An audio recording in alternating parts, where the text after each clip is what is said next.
Okay, dear performance management students, I am Abeel Ahmed, performance management expert. In today's concept building video, we'll be discussing how to calculate a planning variance. Number one. Number two, we have taken this question as usual from the study hub.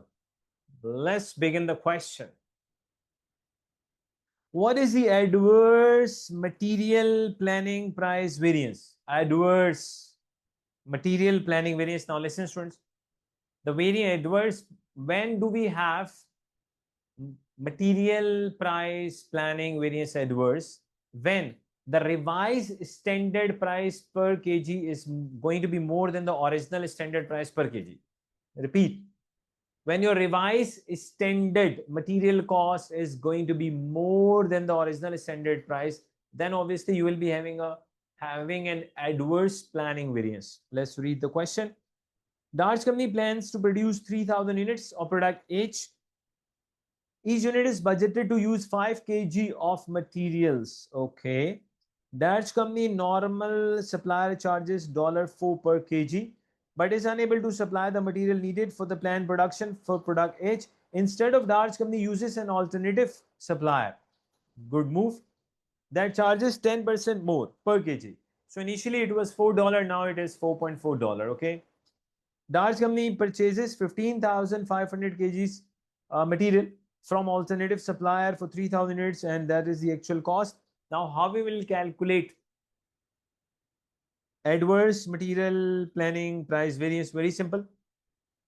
Now, the revised standard is initially original standard was $4 per kg. Now it is increased by 10%. So $4 multiplied by 1.1, I'll get 4.4. Revised standard price per kg is 4.4. Originally it was 4.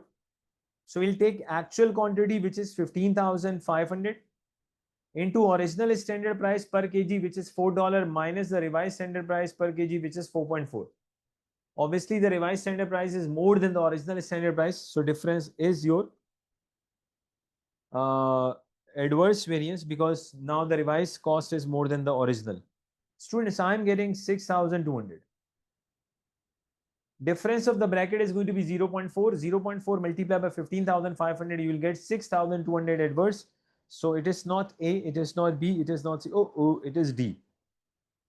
So logically the answer is delta. I've written a formula as well. Material planning price variance is equal to actual quantity, which is 15,500. Then original standard price is 4, revised is this. Original standard price per kg, then revised standard price per kg. So students, thank you very much for watching this concept building video, and don't forget to get benefit from Abeel School of Accountancy's crash course on PM. Whoever is planning June 2026 attempt, we are offering a free 100% free crash course. And in that crash course, we'll be working on your concept building, and majority of the question we'll take from the study hub. So thank you very much for watching this concept building video. Thanks a lot.